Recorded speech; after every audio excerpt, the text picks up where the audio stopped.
тиіп жүріп, ием, мен сенен сенің сөзіңді уағыздау үшін мені майлауыңды сұраймын. Ием, сенің рухың осы жерде қозғалсын, сенің рухың жүректерге тиіп, жүректер ашық болсын. Ием, бұл сөз бізді үйретсін. Бұл сөз біз бастан кешіп жатқан, бүгін өтіп жатқан әрбір жағдайға аян берсін. Бұл сөз бізге шақыруымызға қарай алға жылжуға көмектесін. Әке, сен бізді жетелеген жерге баруға. Киелі рух саған барлығы үшін алғыс айтамын. Әке, сенен бұл сөздің терең болуын сұраймын. Екі жақты жүзді семсердей жан мен рухты бөлетін, рухани тереңдіктерді ашатын болсын, және сенің атың бүкіл әлемде дәріптелген. Барлық даңқ саған, Иса. Мәмин. Әмин. Отырыңыздар. Барлық даңқ Құдайға.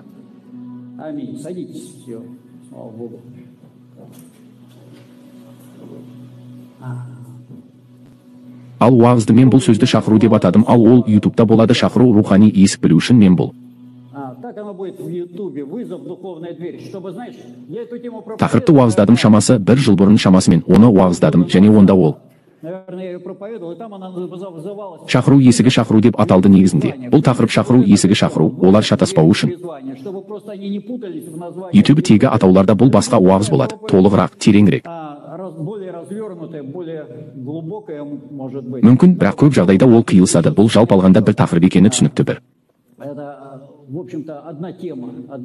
Тақырып сондықтан шақыруға сен білесің бе бұл сөз? Әлі де шешімсіздікпен тұрғандарға қатысты емес. Мәсіхтің соңынан еру керек пе? Жоқ па? Ал нені таңдау керек? Крест алу керек пе? Жоқ па? Құдайдың еркімен келісу керек пе? Жоқ па? Бұл сөз кімге арналған? Келісті келісуге меніңше қатты сықырлайды. Иә. Әлде бәрі жақсы, қалыпты болады. Солар үшін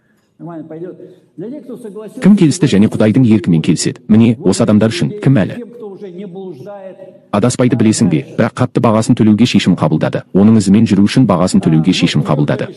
Ол анықталды, оған бұл керек. Ал ол өзінің басты емтиханын тапсыруға шешім қабылдады. Ал біздің басты емтиханымыз әрқашан бұл сүйіспеншілік емтиханы. Бүгін мен киелі кітапта сипатталған жағдайларды көрсетемін. Олар Құдайдың батасына, Құдайдың қызметіне және Құдайдың шақыруына есік болып табылады. Әр жолы жамандық саған қарсы шыққанда бұл шақыру. Бұл біз үнемі кездесетін шақыру немесе емтихан.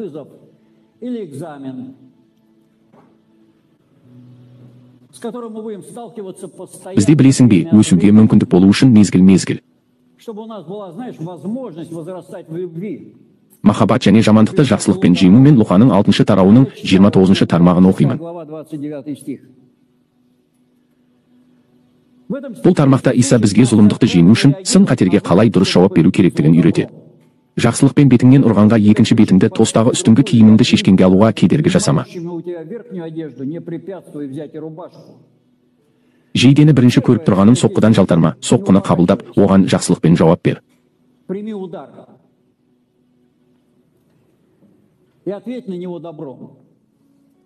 Бұл жағдай өте жақсы білесің бе? Міне, осы әлем адамдар үшін, жанды адамдар үшін анық. Не деп жауап беру керек? Соққымен жауап беру керек. Соққыға жауап ретінде бар күшіңмен жауап бер. Бірақ Иса саған былай демейді. Сені ұруы мүмкін, ұрады немесе ұрмайды. Ол саған ұрған кезде дейді.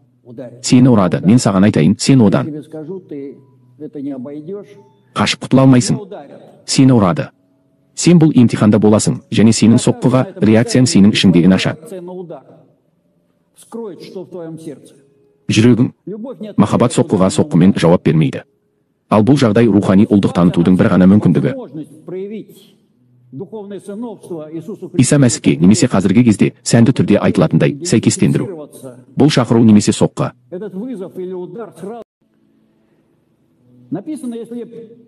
Егер сіз кешірсеңіз, Құдай сізді кешіреді. Құдай сізді кешіргісі келді. Бірақ сіздің реакцияңызбен сіз есіктерді ашасыз немесе жабасыз.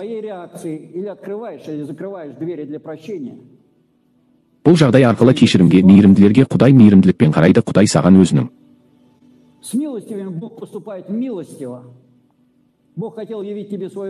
мейірімін көрсеткісі келді. Бірақ сенің реакцияң оның мейірім есіктерін ашты немесе жапты. Сондай-ақ жазылған бақытты. Бітімгершілер, яғни бақытты, әрі олар Құдайдың ұлдары деп аталады деп жазылған.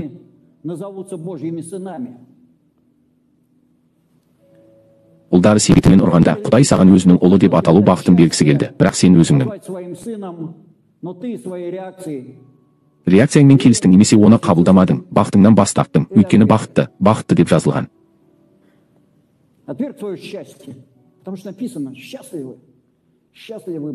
Берекелі бітімгершілер, егер сен бейбіт жауап бермесең, сен бітімгер емессің, ал Құдайдан қалай бақыт алғың келеді біз? Мұны қалайда бір ғажайыппен алғымыз келеді, есіңде ме? Сен бір жағдайға тап болғанда, қиындықпен бетпе-бет келдің және емтиханға түстің, өз реакцияларыңа сақ болуны тапсыруға тырыс, сонда одан алу үшін. Құдай, бүгін біз мұны талдаймыз, және сіз сынақ таңдау, және сияқты рухани ұғымдарды түсінетінімізді білесіз. Таңдаудан кейінгі әрекет біз білеміз. Біз қандай да бір түрде өз реакцияларымызға қараймыз, жақсы, бұл жақсы, менде солай. Реакциямен осылай әрекет еткім келді, мен осылай әрекет еттім, мен осылай болдым, бұл менің реакциям. Бірақ қараса, киелі кітап біздің реакцияларымыз есіктерді ашады немесе жабады. Олар бізді көтереді немесе төмендетеді. Жағдайларға реакциялар, ал Құдай сізді ұрған адам сізді ұрды дейді. Яғни дәл осы сәтте сізге көрсету керек.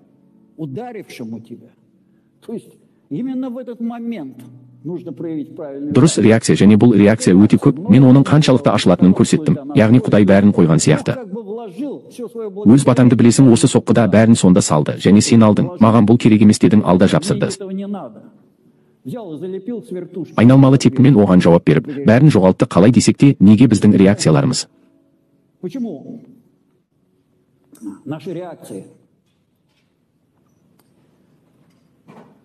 Бірінші бізге түсіну керек, шақыру таңдау және әрекет, бұл есік және күш-күшке және даңқ-даңққа, және шақырудың рухани ережесі шақыру, ол әрдайым сенен үлкен болады, бұл білесің бе, әрдайым бірден емес. Міне саған жаңалық бақ, және ұрды сені күн сайын ұрмауы мүмкін, бірақ бірден, және бұл ашылу. Сен үшін міне саған жаңалық бақ, және ұрды сені күн сайын ұрмауы мүмкін, бірақ бірден, және бұл сықырлау. Ауыр, бұл сенен үлкен, бірақ сен бұл емтиханда боласың. Егер Құдай сені көтергісі келсе, сондықтан сынақ әрдайым.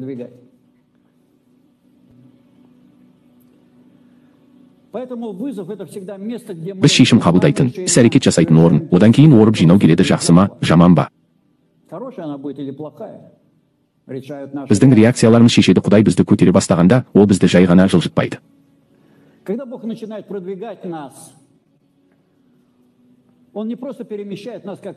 Шахматта бір ұяшықтан екіншісіне, ол бізді таңдау алдында қояды, және осы таңдаудан кейінгі әрекет ілгерілетеді. Бізді біздің Құдайдағы әрбір ілгерілеуіміз және келесі қадам шақыру таңдауымен байланысты болады. Содан кейін біздің лифт не жоғары көтеріледі, не келесі маусымға барады, немесе ол оған бармайды, және біз қаламыз. Егер біз бұл таңдауды жасамасақ, Құдай бізді есікке әкеледі, онда біз бір нәрсені қалдыру және бір нәрсені қабылдау үшін маңызды шешімдер қабылдауымыз керек, ілгерілеу үшін.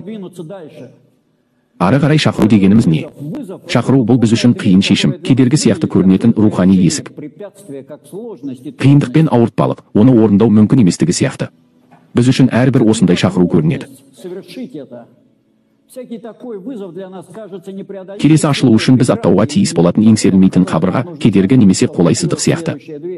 Есік, басқаша айтқанда, келесі маусымға кіру үшін Құдайдың шарттарын қабылдауымыз керек. Бізге тәрбиелеуге тура келеді. Өзінде Інжілге сәйкес тыйымдар мен рұқсаттар принциптері біздің алдымызда есіктер ашылу үшін.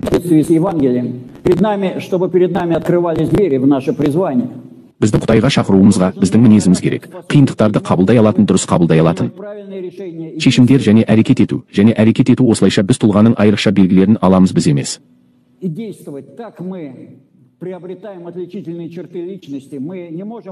Білесіз бе, біздің жеке басымыз өшірілген жерде мөртаңба бола аламыз. Құдай адамдармен, тұлғалармен айналысады, ал емес биороботтармен, және бізге тұлғалық ерекшеліктерді алу үшін әрқайсымызға өз жолымыз керек. Құдаймен, сондықтан бізге алдымен онымен кездесу керек. Содан кейін ол бізді алып баратын жерлерге бару керек. Қалыптасуымыз үшін әрқайсымыз өз өмірімізді өз нүктелерімізбен және үтірлерімізбен өткіземіз. Біз тым ұқыпты бола алмаймыз. Догмалық, бірақ Мәсіхтің соңынан ерудің барлығына ортақ іргелі принциптері бар Исаға дейін. Патшалардың патшасы иелердің иесінің позициясын қабылдау үшін оның шақыруын қабылдауы керек болды. Оның шақыруы мынада еді: құлға дейін жалынып, тозақтың ең төменгі қабаттарына түсу. Бұл оның қабылдаған таңдауы болды. Гетсиманияда бір азаттықта көріністе: әйел, мен Исаны көрдім, білесің бе, мен үшін бұл былай болды. Аян, ол тозақта ең төменде жатты және ол төмен қарап жатты. Яғни, ең төменгі позиция. Мүмкін болатын. Ол ең төменгі позицияға түсті. Не үшін? Ең жоғары позицияға көтерілу. Білесің бе, бүгін оның позициясын иелену мүмкін емес, өйткені мүмкін емес. Ол болған жерде ол оны ең төменде иеленіп алды, ол иеленіп алды, бәрі саған және маған мүмкін болмайды, және енді ешкімге де. Мүмкін емес, ол бос емес, ең төменгі, және ең жоғарғы, ол да альфа, ол да омега кім? Төмен түспесе, жоғары көтерілуге мүмкіндігі болмайды, төмен түсу қабілеті бұл. Жоғары көтерілу қабілеті, білесің бе, бұл біз үшін имтихандардың бірі болатынын айтады.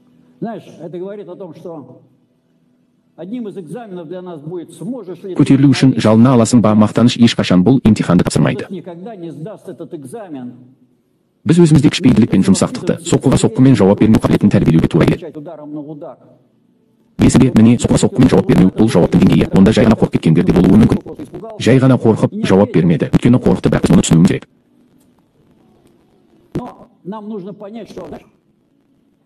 Білесің бе, мына жақсылықпен жауап беру деген осы, бірақ бәрі рухани заң орындалған кезде сен мұнда қорқақтар кірмейді.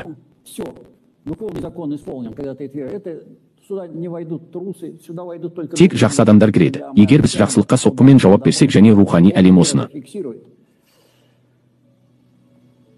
тіркейді, біз түсінуіміз керек. Сенің әрбір ұрғаныңа Құдай өз мүмкіндіктерін салды, бірақ оларды ашасың ба, жоқ па, ол сенің кемелдік деңгейіне байланысты болады. Сен оны тани аласың ба? Сен осы жағдайда дұрыс әрекет ете аласың ба? Әдетте бұл күйзеліс, ал күйзелісте біз көп нәрсені істей аламыз. Бірақ егер біз жеткілікті жетілген, бірақ олар әдейі осындай жағдайға түседі, білесің бе, сен жасанды түрде әрекет ете алмайсың. Және өзін шығарады. Сенің кім екеніңді нағыз нәрсе шығарылады. Құдай саған жаттықтырушыны міндетті түрде береді.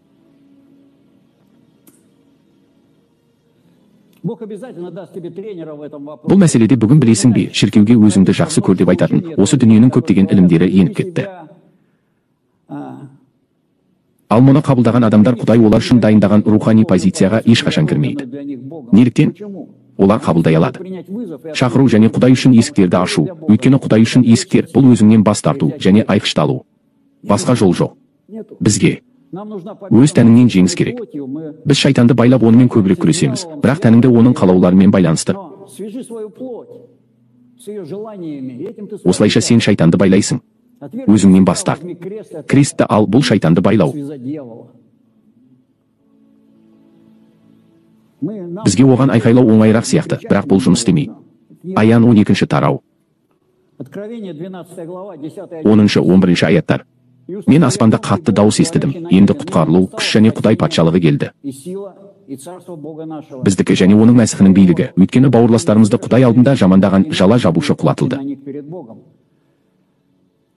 Құдайымыздың алдында күн мен түн олар оны, жала жабушыны, тоқтының қанымен және өз куәліктерінің сөзімен жеңді және жоқ. Өз жанын өлімге дейін жақсы көрді, білесің бе? Бұл өлеңде шайтанды талқандайтын үш қару жазылған болған. Қозының куәлігі және жанын өлімге дейін жақсы көрмеу. Егер біз бір нәрсені алып тастасақ, сен қалайсың мен. Жанды жақсы көрдің, сен өзіңді барлығынан айырдың, білесің бе? Өзіңнен бас тарту бұл берілу.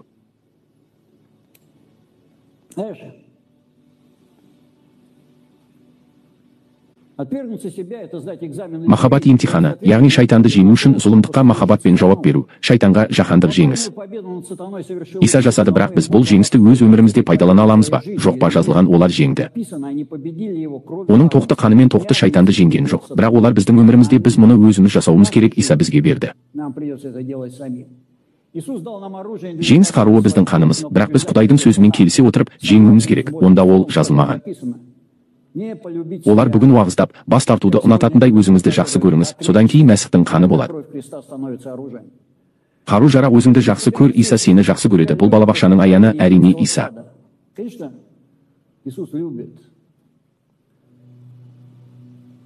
Сүйеді апостолдық деңгейдің ашылуы, олар шайтанды қозылардың қанымен жеңді, олар шайтанды жеңді, сен оған міндеттісің. Тану және жеңу біз мәңгі қалу мүмкін емес нәрестелер. Иса мені аянда білесіз. Исаны жақсы көреді дейді, мені сүйетін адам сөзімді сақтайды. Жетілгендердің ашылуымен Иса Жоханды сүйгенінде болады. 1 Иоанн 2 тарау 13 стих жазамын сендерге жастар, өйткені сендер жеңдіңдер зұлымды. Жазылған, жастар өз өмірінде зұлымды жеңді деген. Демек, оны өз өмірінде жеңбеген сәбилер бар. Оларда Иса бәрін жеңді. Бұл жеңіс басқа адамдардың өмірінде шайтанды жеңу. Шайтан бұғаулағандарды босату, бұл міндет. Шіркеудің міндеті. Неге біз бүгін бұл жеңісті көрмейміз білесің бе?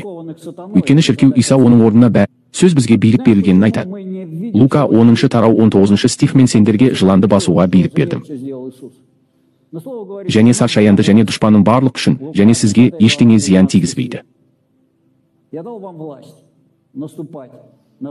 Және шаяндардың бүкіл жау күшіне билігі, және сізге ештеңе зиян тигізбейді. Егер біз бұл шақыруды қабылдамасақ, онда біз мәңгілік сәбилікте қаламыз, біз жай ғана бола алмаймыз. Шіркеуде өзімізді қалай ұстау керектігін интеллектуалды түрде үйретеміз, біз рухани шыдай алатын тұлғаға айналуымыз керек. Қысымдар, ал бұл үшін бізге мезгіл жағдайлардың қысыммен және қысыммен болуға тура келеді. Дұрыс шешімдер қабылдау білесің бе? Бұл Мәсіхтің қанын өзіңе жариялау жақсы. Отбасы балалары, бірақ өмір салтынсыз ештеңе болмайды.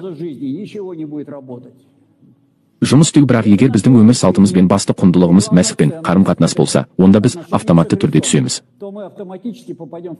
Шайтанмен жанжалға, оған айқайлаудың немесе шабуыл жасаудың қажеті жоқ, егер сен өмір сүре бастасаң ғана.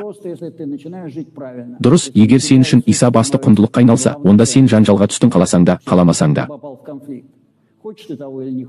Қалауым бойынша және керісінше, егер біз Иса бәрін жасады дегенге тоқтайтын болсақ.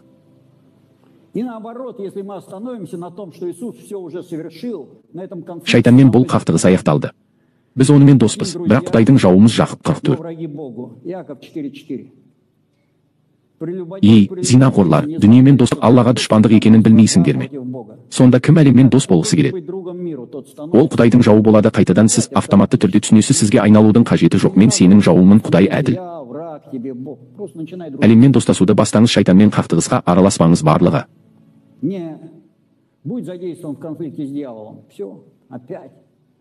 Құдай өз халқын Мысырдан қалай алып шыққанын тағы да еске түсіріңіз. Құдай перғауынның жүрегін қатайтты, және бұл сынақты қабылдау қажет болды. Және көрінбейтін Құдай жағындағы шынайы және көрінетін перғауынмен қақтығысқа түседі. Назар аударыңыз, мұнда барлық белгілер бар. Сен кімге сенетініне, шешім қабылдауға және одан кейін жасауға сенетініңді көрсету керек болған шақырулар. Әрекеттер мен фараонмен қақтығыс болмаса, Құдайдың қозғалысы, кереметтер мен белгілер болмас еді деп айтамын. Шығу 7 тарау 3 тармақ, бірақ мен фараонның жүрегін қатайтамын және көптеген белгілерім мен кереметтерімді көрсетемін. Мысыр жеріндегі перғауынға қарсы тұру, бүгін күнәда өмір сүруден және бас тартудан бас тарту. Әлем бүгін бағалайтын құндылықтардан ақша, билік, күш, жетістік. Өз мақсатыңа жету қабілеті біз үшін бүгінгі сын осы құндылықтардан бас тарту және Құдайдың қабылдауы болып табылады. Әрқашан өтінішпен байланысты болатын жоспары, басқаша айтқанда, күш алу үшін біз келісуіміз керек. Әлсіздікке, егер біз Құдай бізді шақырған кезде келіспесек, онда ол бірінші кезекте соғуды бастайды.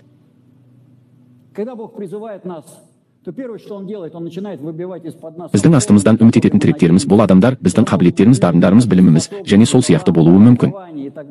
Ары қарай жалпы біздің жалғыз тірегімізге айналу үшін бүгін үміт ететін барлық нәрсеміз осы тіректердің саны аз болған сайын. Соғұрлым біз жетілеміз. Егер Езекил пайғамбарды еске алсақ, онда 48 тарауда ол біздің өсу жасымыздың маусымдары бар екенін айтады, және онда біздің өсу жолымыз сипатталған. Езекил ғибадатхана табалдырығының астынан ағып жатқан өзеннің жағасында болды. Сонда Езекилге ілескен ер адам оны тобықтан өзенге кіргізді, содан кейін 1000 шынтақ өлшеді. Бұл 1000 шынтақпен тобықтан жүру маусымы болды. 1000 шынтақтан кейін су. Тізеге дейін көтерілді, содан кейін бұл күйеуі тағы 1000 шынтақ өлшеді, су кеудеге дейін көтерілді, және тағы 1000 шынтақ Езекиил енді. Жүре алмады, барлық тіректер қағылды, ол тек жүзе алды, және ол жерде жағалауларды көрді. Оларда жемістері бар ағаштар өсіп тұр, біздің ізіміздің маусымдары әрқашан жеміске жету үшін тереңдікке апарады бізге. Құдайдың басшылығына мойынсыну қажет болады. Рухани жол, бұл әрқашан тереңдікке апаратын жол, егер сіз жүрген болсаңыз. Бір кездері сумен жүрдіңіз бе? Соғұрлым тереңірек болса, онымен жүру соғұрлым қиын, соғұрлым көп. Қарсылық барлық інжілдік шақырулардың есігі шақырумен қақтығыс болды, және сіз жеткілікті батыл болуыңыз керек. Бұл қақтығысты қабылдаңыз, берілмеңіз және бас тартпаңыз. Перғауынмен қақтығыс Исраилді елден шығарды. Мысыр мен Перғауынның әскері Исраил халқын уәде етілген жерге айдауға шақырылды. Жер біз қызыл жолдарды айналдыру керек деп ойлаймыз, жоқ. Перғауынның әскері уәде етілген жерге аттанды. Перғауынның әскері оларды осы жағдайға әкелмегенде, және Құдайдың ұлылығы болмағанда, ешқашан теңізден өтпес еді. Исраилдің алдында теңіз екіге бөлініп, Перғауынның әскерін суға батырмас еді. Бірақ Израиль шақыруды қабылдауға мәжбүр болды, және теңізге қарай жүріңдер, ал олар серуендеген кезде теңіз екіге бөлініп, теңіз тосқауыл мен есік болды. Бір уақытта рухани есіктер әрдайым осылай көрінеді, олар әрдайым кедергіде. Есікте болады. Шығу 14-ші тарау. 15-16 аяттар. Және жаратқан ие Мұсаға айтты, маған неге зарлайсың, Исраил ұлдарына айт. Олар жүрсін, олардың алдында теңіз бар, қайда бару керек. Жаратқан ие оларға жүруді айт, олар қадам жасауы керек еді керек. Теңізге қадам басу керек еді, және таяғыңды көтерде, қолыңды теңізге соз, және оны бөл, және и подними твой жезл твой, и простри руку твою на море, и раздели его, и пройдутся на Исраил ұлдары теңіздің ортасымен құрғақ жермен өтсін, білесің бе? Егер Иуда сатқын болмағанда, ол Исаны байлап, айқышқа апаруға жетелеген адамдарға жол көрсетті. Қалайша қайта тірілу даңқы көрінер еді, білесің бе? Иудада болды.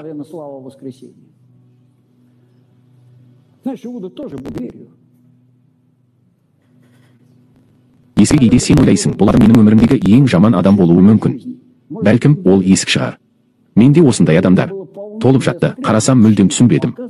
Ол есік болып шықты. Израиль Мысырдан шығып,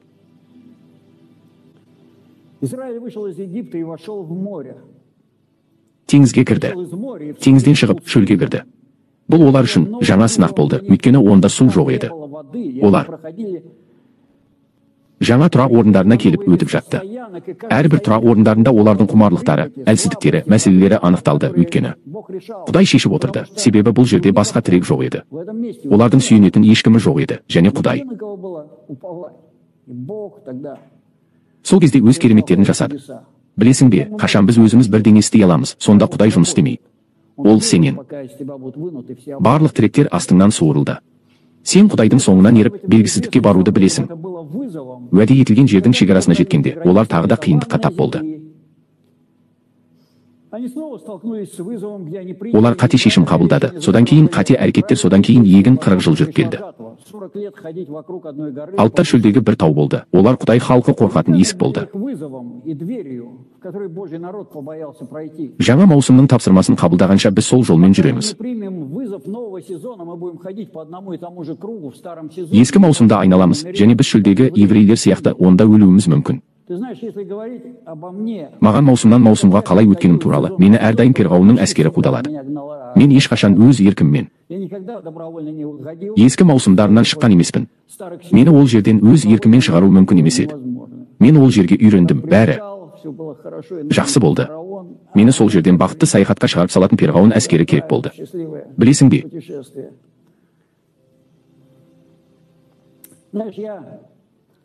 Мен жай ғана Құдайға еркіндік бердім.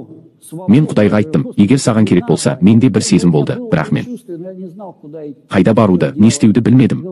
Егер саған керек болса, қозғала баста дедім. Содан кейін мен жай ғана ескі маусымнан қалай ұшып шығып, қай жерлерде болдым деп таң қалдым.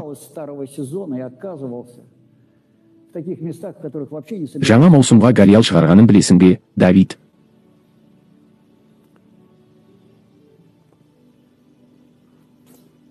Знаешь, Давида в новый сезон вывел Голиаф. Бұл оны шопаннан жауынгерге айналдырған шақыру, Лиаф, білесің бе, ол оған шықты.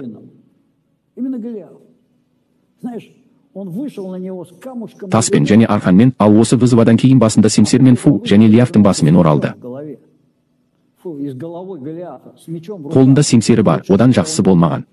Бұл басқа деңгей еді, білесің бе? Осыдан кейін ол ешқашан жүгірмеді. Поши, ал кейін Семсермен жұмыс істеді. Қолында тек қана оқпан және тегіс тас бар, Дәуіт Голиафқа жүгірді. Имея в руках только прощу и гладкий камень, Давид побежал на Голиафа. Побежал. Жүгіріп бастады, қабылдады демек, шақыруды қабылдады. Міне, бәрі қашып жүргеннен. Ол шамамен 35 биіктікте. Оның найзасы телеграф діңгегіндей болды. Ондай жігіт, оның үстіндегі бронь танктегідей болды. Дәуіт осы тастарға қарай жүгірді оған. Оның көзіне арналған саңылауы болды. Ол соған бәрін жейді, өйткені періштелер тасты түзеді. Бәрі де ол соған дәл ұшып кірді. Қайда бару керек болды? Бұл арыстандармен және қақтығыста тәрбиеленген Құдайға деген сенім болды. Аюлармен бұл Дәуіттің өзі таныған, бірақ онымен қашқан тобыр таныс емес, Құдайға деген сенімі болды. Голиаф, білесің бе, өміріңнің әрбір жаңа маусымының алдында Голиаф перғауын алыптары пайда болады, міне, осының бірі. Міндетті түрде кедергі болатын, бірақ сонымен бірге есік болатын сериясы болады, ол үшін сен өз шақыруыңды танып, оны қабылдауың керек. Шайтанның сен кірмес үшін жолыма қойған кедергісін таны. Құдайдан келе жатқан болашағыңа Құдайдың қозғалысы, бұл әрқашан ескіні тастап, жаңаға кіру. Исраиль үшін ескіні тастап шығу, оларды жібергісі келмеген перғаумен қақтығыс болды, ал жаңаға кіру үшін оларды кіргізгісі келмеген алыптармен қақтығысқа түсу керек болды. Әрқашан сені жібермеуге тырысатын және сені кіргізбеуге тырысатын нәрсе болады. Және бүгін бұл соғыс біздің жүрегімізде ескіні жіберіп, жаңаға қадам басудан қорқады. Білесің бе, менде азат ету қызметі бар, міне, ол келді. Қалай вызып маған, білесің бе, міне, қашан 10 сағаттан кейін жұмыс істей бастады.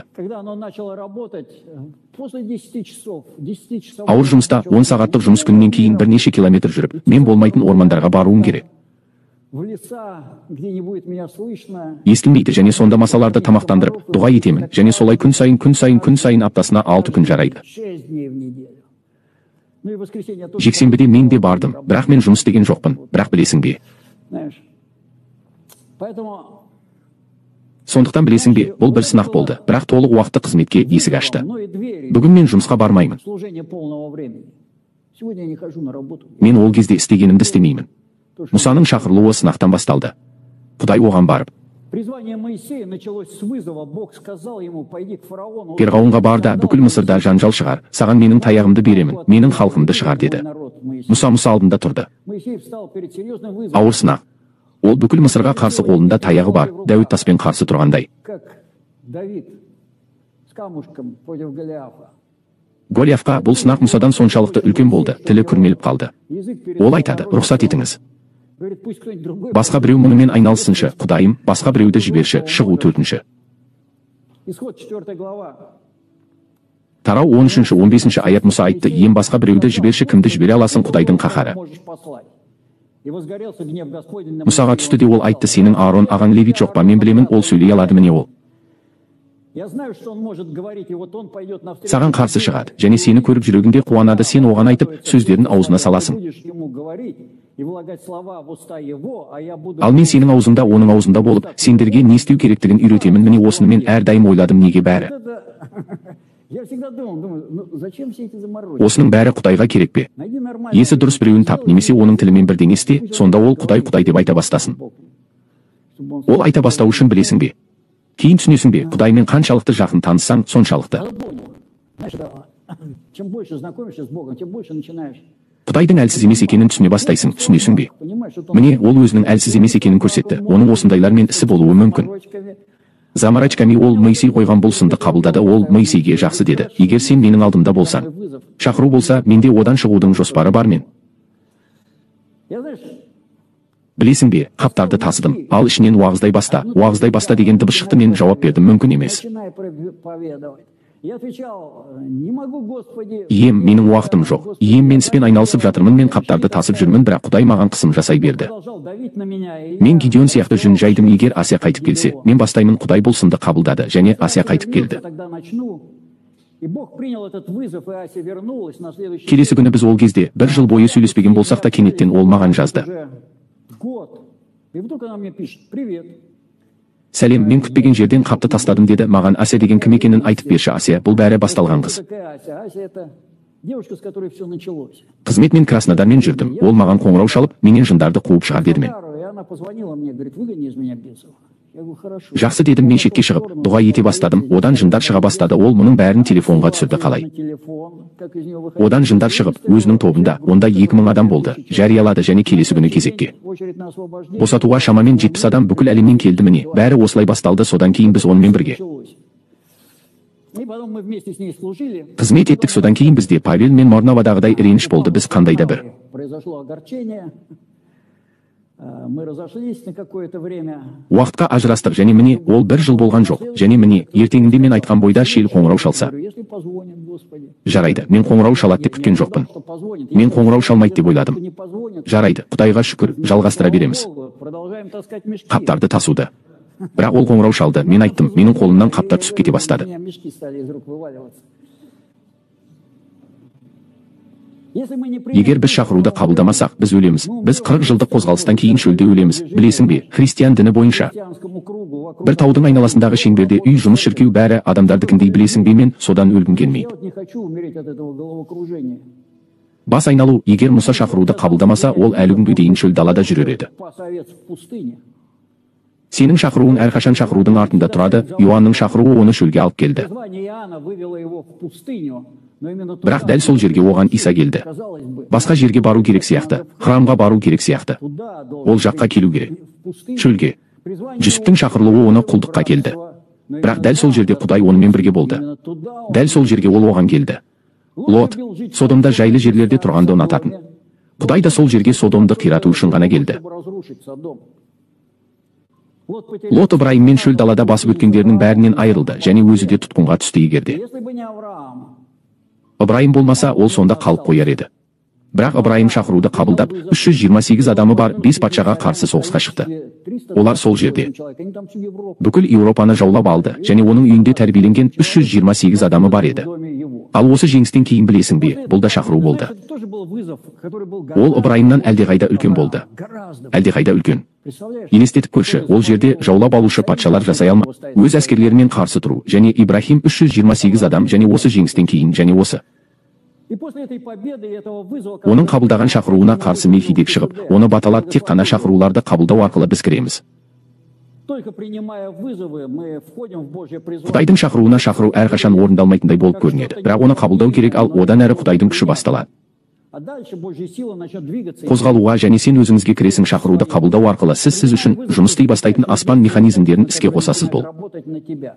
Этот механизм. механизмді біз сенім деп атаймыз. жазылған. Сенімсіз Құдайға жағу мүмкін емес, оған дінмен жағу мүмкін емес. Егер сен Если ты не примешь вызов, шақыруларды қабылдасаң, шақыруды қабылдау бұл ішкі сенімнің сыртқы көрінісі. принятие вызова — это внешнее проявление внутреннего доверия. Помните, как Рустың Найминмен бірге қалай келгенін естеріңізде ме? Наймин оған, Руф сенде онда болмайды дейді. ей говорят: Руфь, у тебя не будет там жизни. Өмір саған ешкім үйленбейді, сен онда не істейсің? Сені ешкім жұмысқа алмайды, сен Ты маятянка. майтансың. Бұл бәрі Құдай қоғамына сен кірмейсің. және онда тағы бір қыз опа болды, және оларға айтты. И она говорила им: девочки, Қыздар, үйге қайтыңдар. Ол оларға мұны 3 рет айтты. 3 раза это говорила. 3-ші рет Орфа оранып үйіне кетті. Вернулась и пошла домой. А Руфь, Ал Рус бұл шақыруды қабылдап, ары қарай кетті. Әрі қарай не болды? дальше мы Біз оның Дәуіттің әжесі болғанын оқимыз. Давида, она Ол кірді Иса Мәсіхтің шежіресіне. никто больше не... Орфа туралы ешкім естімеді. Знаешь, Білесің бе, бұл біз қашан когда мы не принимаем шақыруды қабылдамасақ, біздің рухани мәніміз жоғалады. дальше И- наша, как бы наш смысл, что ли, духовный, он пропадает, и поэтому Бог... Сондықтан Құдай бізді біледі. Жаңа өсиетте Құдай бізді қайта-қайта шақыруға итермелейді. Мы его не делаем. Егер біз оны жасамасақ, біз тапталып жатырмыз, және бір күні біз бұл шешімді қабылдауымыз керек. Сен қабылдайсың ба? Құдайды өз өміріңе қабылдайсың ба? Оны қабылдайсың ба? Принимаешь Бога в свою жизнь, принимаешь Его путь. Жол сенің батадағы ілгерілеуін шақырудың арқасында тұр. Шақыру — бұл таңдамауға болмайтын жағдай. Уақыт қашан бейтарап қалуға болмайды. Шақыру — бұл сен таразыда өлшеніп анықталатын уақыт. Сен кімсің, кімменсің және қайда барасың? Бұл саған шақыру немесе саған сапа белгісін қояды және немесе сен қайта өңдеуге кетесің және бірнеше күннен немесе жылдан кейін сен сол шақырудың алдында тұрасың. Яһудилерді білетінің сияқты, олар 40 жыл жүрді және сол шақырудың алдында тұрды. Сол ұлылардың алдында, бірақ басқа яһудилер, бірақ шақыру сол болды. Өйткені шақыру сенің адалдығыңды, батылдығыңды сынау үшін уақытты анықтайды.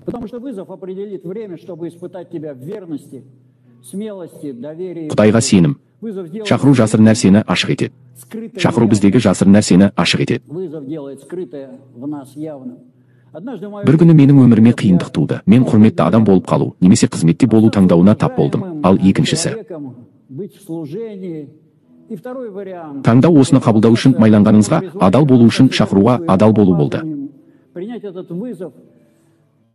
Қиындық жалғыз болуды, қуғын сүргінге ұшырауды, ұмытылуды, құбыжық деп жарияланған кезде және сөйлесуге тыйым салынған пұтқа табынушы, бірақ Құдайға және ол сізге берген таяққа адал болыңыз. Мен сол адамдарды құрметтейтінімді білдім. Олар мені қуып жіберген көшбасшыларым болды. Енді мен бұл армия екенін түсіндім. Фирғауын мені теңізге айдауға шақырды. Әйтпесе мен ол жаққа ешқашан бармас едім. Жауыз болу қиын, сен жалғызсың. Өзіңнің шөліңе түсесің, бірақ шөл сені сынайды және күштетеді. Саулдың артынан қуған Дәуітті есіңізде сақтаңыз. Вадаламск үңгіріне. Дәл сол жерде ол Құдаймен қарым-қатынас құрды. Дәл сол жерде оған майлау бекітілді. Дәл сол жерде ол көптеген забур жырларын жазды. Дәл сол жерде оның Құдаймен қарым-қатынасы жетілді. Дәл сол жерден Құдай оны алып шықты. Оның Киевтегі патшалыққа шақырылуының бірінші маусымында оған келді. Дәлірек айтсақ, Құдай оған бар деді. Хевронға бар. Хеврон ақсақалдары келіп, Дәуіт біздің патшамыз бол дейді. Білесің бе, бұл Дәуіттің кезі еді. Қуғыншы болуды доғарды. Бұған дейін 13 жыл бойы қашып жүрді, бірақ адалам арасында не болғанын білесің бе?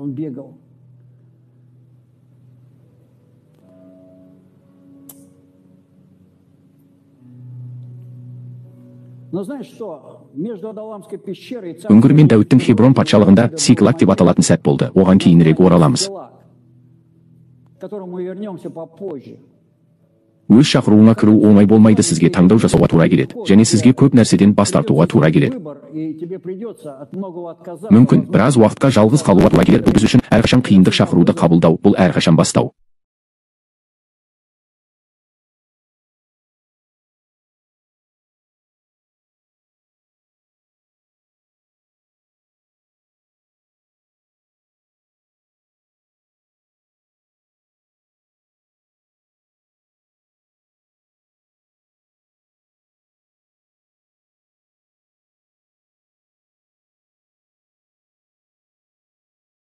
Вызов для нас.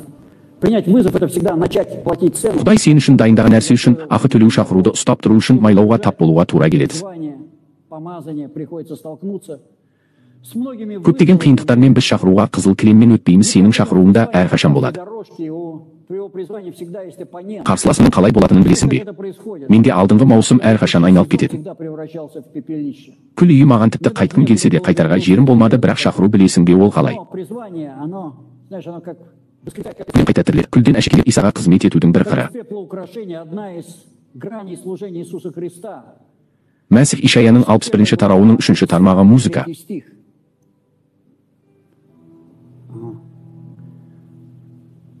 Жариялау. Иса Мәсіхтің майлануы Сионда қайғырып жүргендерге күлдің орнына әшекей беріледі, жылаудың орнына. Немесе күңгірт рухтың орнына шаттық, даңқты киім. Және оларды Құдайдың даңқы үшін әділдікпен күшті екпе деп атайды. Әділдікте күшті болу үшін, бәрі осы әділдікке қарсы болғанда әділдікте тұру керек. Өмірде кезеңдер болады. Қашан? Қиындық сөзге адал болып қалу болады, ал сый күлді әшекейге, қабылдамауды қабылдауға айналдыру болады. Және күйзелісті қуанышқа айналдыру. Дәуіттің қалай айтқанын есте сақтаңыз: жаным, неге күңіренесің және неге сен толқудасың? Құдайға сен, өйткені мен оны әлі де мадақтаймын, менің құтқарушымды және менің Құдайымды. Бұл Библиядағы өлең қайталанады. 3 рет. Забур 416, Забур 4112 және Забур 425. Білесің бе, бұл Дәуіттің дискісі емес, ол 3 рет жазған. Бұл киелі кітапта артық қайталауларға орын жоқ, бұл Құдайдың даңқының алдында тұрған шындықтың 3 реттік мәлімдемесі. Күйзеліс деп аталатын маусым болады, күл маусымының орнына Құдайдан қуаныш пен әшекей беріледі. Білесің бе, киелі кітап Құдайдан келген нәрсенің бәрі құрғақ жерден ғана көтеріледі дейді. Міне, Краснодарда мен осы компанияда жұмыс істегенімде істес болдым. Маған ол жерде осыған тап болуға тура келді, ол жерде бақша болды, ол жер құрғап қалады Краснодарда, сондықтан оны.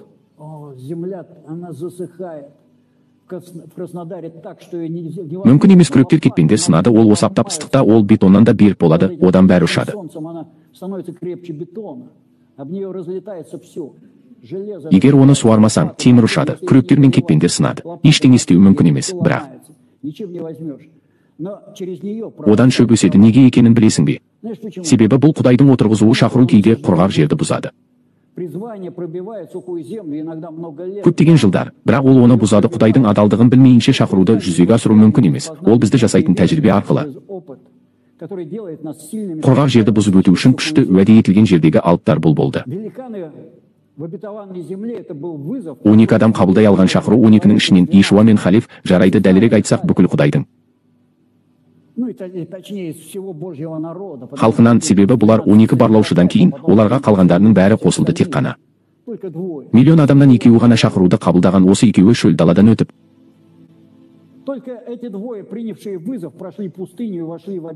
Уәде етілгенге кірді. Халиф туралы жазылған 40 жыл ішінде шөл далада еш нәрсе жоғалтпады, тек жауынгердің мінезін, жерді жаулап алу мінезін ғана алды. Бұл Иешуа кітабының 14 бабы 10-шы 11-ші аяттар. Оны оқымаймыз, өз күнпақ жерді жаршқанда ол күшті болады бізге.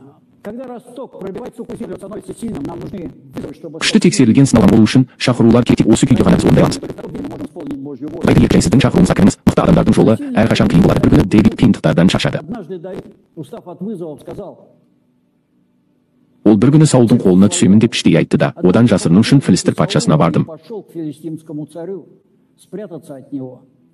Филистер патшасына маған қоныстанатын қалайшы. Ол оған Сикилах деген ауыл берді. Дәуіт тынышталып, осы ауылда патша болды. Ол өзінің шақыруын тастап, Саулдың жолында қарақшы болды. Дәуіт қорыққаны сонша, оны артта қалдырып, артынан қууды қойды. Ол не істеді? Оның соңынан қууға шақырады. Оның тек өз ісі ғана.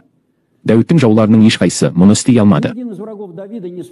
Оған осы маусымнан да көп зиян тигізді. Оның Саулдың қысымы мен қудалауынан шығу туралы шешімі мұнда ол жоғалтты. Бәрін, тіпті абыройында, өйткені филистерліктермен, осы филистерліктермен бірге кетті. Өз халқына қарсы соғысқа қарсы патшалар. Тек Құдайдың рахымы ғана оған осы шайқасқа кіруге мүмкіндік бермеді. Филистимдік патшалар ашуланды.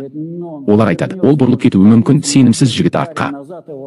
Оған Сикилакқа қайта оралуға тура келді. Ал ол келгенде Сикилак өртеніп кеткен еді, және Екитяндар мен балалар, әйелдер және оның отбасы тұтқынға алынды. Ал оның жанында болғандар оған тас лақтырды. Тек қана Құдайдың мейірімі оны осы соққыдан алып шықты. Маликитяндарды жеңгеннен кейін 3-ші күні Саул қайтыс болады, және Дәуіт барады Ивранға және патша болады.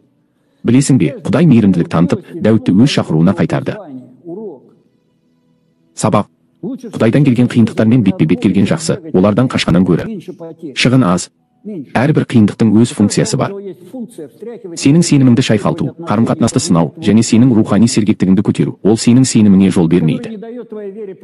Батпаққа айналу біз аяқтаймыз шақырусыз. Шақырусыз өсу жоқ, сондықтан біз үшін шақыру бұл. Пайдалы, ол бізден ұйқышылдықты кетіріп, серге кетеді, және шайқасқа дайын етеді. Шақыру сені тіпті шығаруы мүмкін. Көп жылдық ұйқыдан Дәуіт тынышталуға тырысып, жаулармен татуласуға тырысты. Олардың қоныстанған аумағында біз көбінесе бұл әлемге бейбітшілік жариялаймыз. Бұл әлемнің нәтижесі рухани құлдық. Сондықтан Құдай сенің өміріңде ұзақ уақыт бойы шақырулармен бетпе-бет келмей, дрейф жасауыңа жол бермейді. Сондықтан қабылда. Өз қиындықтарыңмен күрес және ешқашан берілме, өйткені сенің келесі деңгейің келесінің артында тұр. Қиындық әумин өшірмей күте тұр. Біз қазір дұға етеміз, күте тұрыңызшы. Менің өтінгені сол, жай ғана Олег сен. Бата дұғасын жасай алмайсың ба? Енді бәрі уақыт бойы шайтандарды қуу дұғасы бата берші бір рет болса да мен. Жақсы айтайық, ием, мен саған осы сөзді қабылдағандардың бәрі үшін кім тыңдады деп дұға етемін. Господь, я молюсь тебе за всех тех, кто принимал это слово, кто слушал его. Оның Исасымен сенен әркімді өз батаңмен жарылқауымды сұраймын, шекті таратсын, сенің қолың болсын. Распространи пределы, пусть твоя рука защитит. Біздің әрқайсымызды зұлымдықтан қорғайды. Құдайым, біз қайғырмауымыз керек, бірақ қуануымыз керек, бізге өз шақыруларымыздан өтуге күш бер. Жаңа маусымдарға кіру тереңірек және тереңірек сені танып өсу, Құдайым, бізге сенің артыңнан еруге күш бер өз. Крест күшті болу үшін сенің рухыңмен, сенің қатысуыңмен әке толық болу үшін, және біздің әрқайсымыз сенің еркіңді орындау мен сенің халқыңды сенің есіміңмен жарылқаймын, ием, және мен сенен өзіңнің қасиетті болуыңды сұраймын. Рух бізді жетелесін, біздің жүргізушіміз болсын. Сенің сөзіңде тек сенің рухыңмен жүргізілетіндер ғана ұлдар деп жазылған. Құдайдың ұлдары болуға беріңіз, бізді сенің рухыңмен жүргізуге беріңіз, сөзіңмен толуға беріңіз, мен. Иеміз, қызметке қатысатындардың бәрін жарылқаңыз, иеміз, бұл қызметте өздерінің өз ақшаларымен қаржыландырып, бұл қызметке батасын берсін. Мен Құдаймын, сенен оларға осылай батаңды беруіңді сұраймын. Сенің сөзіңде жазылғандай, мен бұл адамдарға бата беремін, ием, оларға рахмет айтамын. Әке Иса бізді үйрет, ием, күшті, мықты, шайқаста төтеп бере алатындай. Ием, бізге бер. Мінездер, күш мінездері, Құдайдың даңқының мінездері, сен өзіңнің рухыңды сала алатын. Қатысу, сенің есіміңді біз мадақтайық, ал ғайбаттамайық, ием, бізге осыны бер, әке, және сенің есімің мадақталсын. Сенің есімің барлық жерде мадақталсын. Ием сені жарылқасын, және сақтасын, ием сені жарқын жүзбен қарсы алсын. Бетімен және рахым етеді, ием саған өз бетін бұрып, Иса Мәсіхтің атынан саған тыныштық береді, әумин.